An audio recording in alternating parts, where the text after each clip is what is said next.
ফেসবুকে যখন আমরা প্রথম ভিডিও করি, আমরা অনেকেই জানি না কি করা উচিত, কি করা উচিত না। আমরা কখনো ভিডিও পোস্ট করি বা ফটো পোস্ট করি আর ছোট ভুলগুলো করে ফেলি। এর জন্য আমাদের প্রোফাইলে অনেক ক্ষতি হয়। আমি যতটা পারি নতুনদেরকে সাহায্য করার চেষ্টা করি। কারণ আমিও একসময় ফেসবুকে নতুন ছিলাম, তখন জানতাম না, অনেক কিছুই ভুল করে ফেলতাম। আর এতে করে আমার প্রোফাইল অনেকবার মনিটাইজেশন রেস্ট্রিক্টেড হয়ে গেছিল। আর আমি সেটা বুঝতেই পারিনি। আর যে ভুলটা করার জন্য আজ পর্যন্ত আমি স্টার সেটা পেয়েও আমাকে কেউ স্টার গিফট করতে পারে না। জানি না এটা কবে ঠিক হবে, ফেসবুক কবে ঠিক করবে। তাই আমি চাই না আমার মতো এই ভুলগুলো আর কেউ করুক।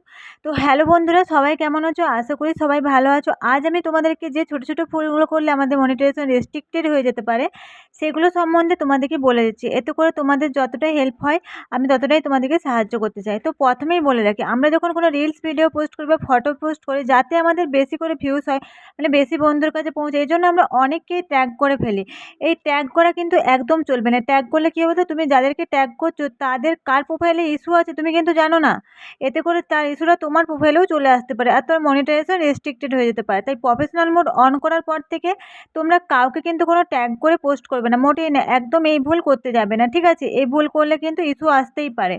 এটা গেল ১ নম্বর। তো ২ নম্বর তোমাদেরকে বলে রাখি, তোমরা ধরো কোনো প্রোফাইল পিকচার বা কভার ফটো কোনো মানে পিকচার দিয়ে তোমরা সেট করে রাখছো, ঠিক আছে? সেই একই ফটো আবার কখনো গুড মর্নিং বা গুড নাইট পোস্টে সেই ফটো পোস্ট করে দিলে, এটা কিন্তু করবে না। এটা কিন্তু আনঅরিজিনাল কনটেন্ট চলে আসবে। যেহেতু তুমি একবার এটা প্রোফাইল পিকচার বা ফটো হিসেবে সেট করেছো, তাই এটা কখনোই করবে না। এটা করলে কিন্তু তোমার একটা প্রবলেম হয়ে যেতে পারে।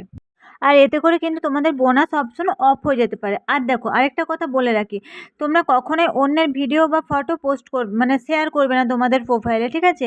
অন্যের লাইভ শেয়ার তো যেটা বলছিলাম, তোমরা অন্যের লাইভ শেয়ার করতে পারো, এতে করে এনগেজমেন্ট বাড়ে, কিন্তু সেটাও তুমি ১-২ ঘন্টার মধ্যে আবার ডিলিট করে দেবে, ঠিক আছে? অন্যের কোনো ইস্যু থাকতেই পারে, তাই অন্যের প্রোফাইলের কোনো জিনিস তোমার প্রোফাইলে তুমি শেয়ার করবে না। আরেকটা মেন কথা হচ্ছে, কোনো রিলস ভিডিও পোস্ট করার সময় তোমরা যে মিউজিক ইউজ করে ভিডিও করো, আমি কাউকে মানা করছি না যে মিউজিক ইউজ করে ভিডিও পোস্ট করবে না, কিন্তু যখন তোমরা ইউজ করে ভিডিও করো, তখন তোমরা সাপোর্ট ইনবক্সে গিয়ে দেখে নেবে তোমাদের কোনো কপিরাইট ক্লেম পড়লো কি না।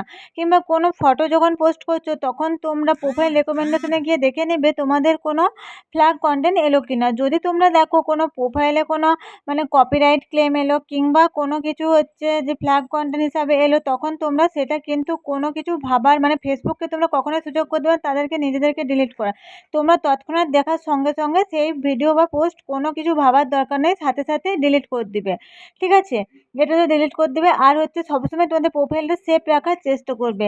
অযথা কোনো কিছু মানে বাড়তি কোনো কিছু পোস্ট করতে যাবে না, মানে যেটা তুমি বুঝতে পারবে, ঠিক আছে? এভাবে তোমরা কাজ করে দাও, দেখবে তোমাদের সফলতা তোমরা ঠিক একদিন পেয়ে যাবে এবং এগিয়ে যেতে সাহায্য করবে।